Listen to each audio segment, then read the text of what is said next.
엔비디아가 그렇게 중요해? 나스닥이 폭락할 수도 있는 거죠. 안녕하세요. 트레이딩 캠퍼스의 이나입니다. 오늘 제가 이렇게 기분이 좋은 이유는 제가 투자하고 있는 국장 종목들이 오늘 장세가 상당히 좋았기 때문이에요. 저는 국장은 트레이딩 아니라 기본적 분석에 기반해서 투자를 개인적으로 하고 있는데 인기 검색창을 보면 오늘 하이닉스, 삼성전자 같은 반도체 대한전선이나 한국전력 같은 전력주들도 오르면서 장세가 상당히 좋았어요. 제가 조금 갖고 있거든요.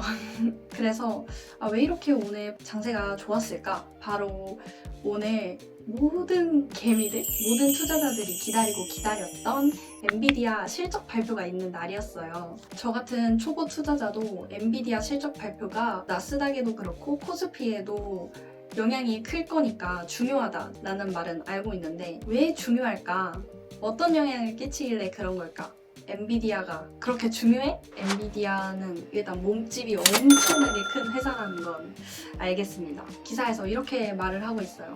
61빌리언 달러 정도의 매출을 컨센서스로 잡아서 이제 아날리스트들이 그 정도 매출을 예상하고 있었는데 아니나 다를까 엔비디아가 그 컨센서스를 상회하는 65빌리언 달러의 매출을 내버린 거예요.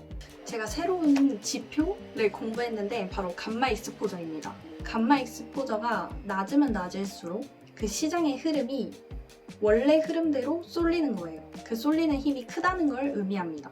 예를 들어서 주식이 이렇게 하향하는 추세였는데 감마 익스포저가 낮게 나타난다면 이 원래의 흐름대로 힘이 더 쏠려서 계속 내려가고 있다는 거죠. 감마 익스포저가 최근 2년 내에 제일 낮았던 왼쪽 위를 보시면 25년 4월 초네요.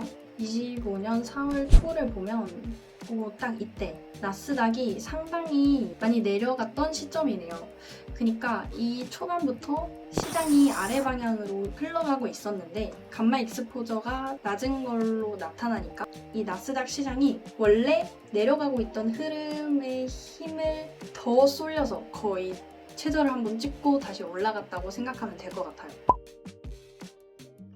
제 생각에는 좀 요즘에 많이 대두됐던 AI 거품론 이런 게 투자자의 심리에 영향을 많이 주지 않았나. AI가 좋다 해서 지금까지 AI 관련 종목의 주가가 많이 올라왔는데 과연 이 AI가 그만큼 수익성이 있는 것인가 아니면 지금 과대평가된 것인가 이런 의문 때문에 AI 거품론이 대두되었던 것으로 저는 알고 있는데요. 소프트뱅크에서도 가지고 있던 엔비디아 지분을 전량 매각하기도 했고 빅쇼트라는 영화의 주인공 모델이셨던 마이클 벌이라는 펀드 매니저, 굉장히 유명한 펀드 매니저신가 봐요.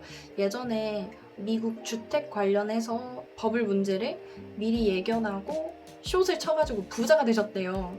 근데 또 이제 AI 거품론이 대두되니까 또다시 찾아온 버블론에 대해서 마이클 버리가 어떤 포지션을 취할까 사람들이 굉장히 궁금해하는 시점에 이분이 숏 포지션을 잡아버린 거예요. 근데 이만큼 입김이 큰 자산가들도 이렇게 숏 포지션을 취하던가 지분을 매각하던가 이런 식으로 자금이 흘러가면서 좀 더 AI 거품론에 힘을 실어주지 않았나 저는 그렇게 생각이 드는데요. 자, 이 시점에서 엔비디아가 엄청난 어닝 서프라이즈를 보여줬어요.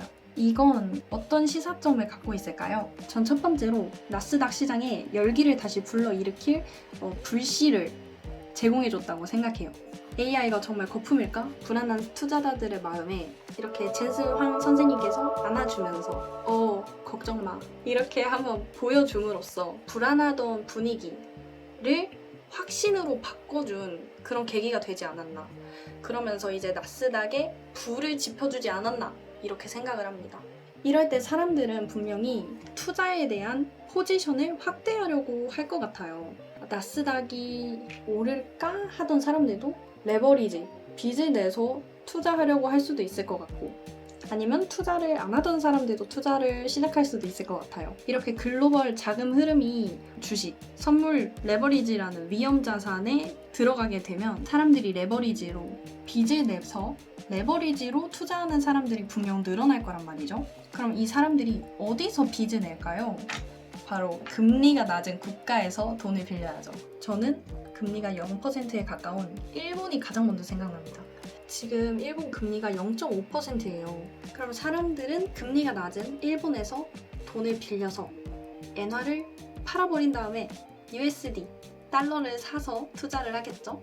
이걸 엔캐리 트라이드라고 합니다. 저는 이게 나스닥에 상당히 긍정적인 시나리오라고 생각합니다.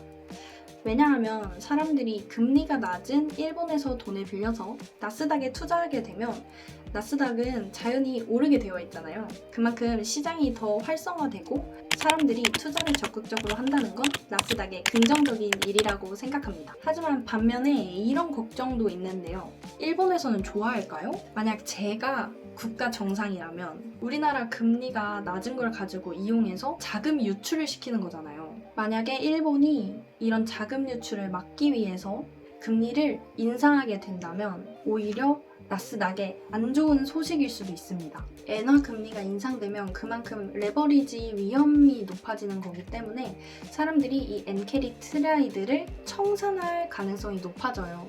즉, 금리가 인상돼서 이 흐름이 역전돼 버리면 오히려 나스닥이 폭락할 수도 있는 거죠. 최근에 자산가들, 고래들이 비트코인을 청산하기 시작하면서 자금이 빠지기 시작하니까 비트코인이 점점 내려가는 거 혹시 아시나요? 제 생각에는 변동성이 있는 주식이나 선물 같은 위험 자산은 큰 자금이 조금만 빠져도 그 변동성이 좀 더 심화되는 거라고 생각해요.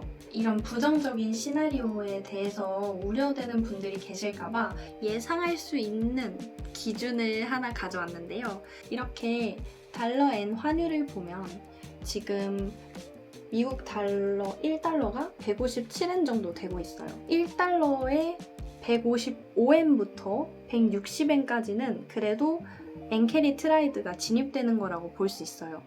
만약에 반대로 엔화가 좀 더 강세가 되고 달러가 좀 더 약세가 된다면 엔캐리 트라이드 청산이라고 볼 수 있겠죠. 또한 새로 부임한 다카이치 총리가 어떤 정책을 펼치냐 이런 것도 유심해서 봐준다면 이런 부정적인 시나리오에 대해서 조금 더 대비할 수 있을 것 같습니다. 저희 같은 개미 투자자들은 자그마한 정보가 좀 더 투자를 하는데 큰 힘이 되고 마음의 안정이 되니까 저희 같이 또 공부하면서 열심히 미장해봤으면 좋겠습니다. 트레이딩 하시는 여러분 모두 성투하시고 영상 봐주셔서 감사합니다.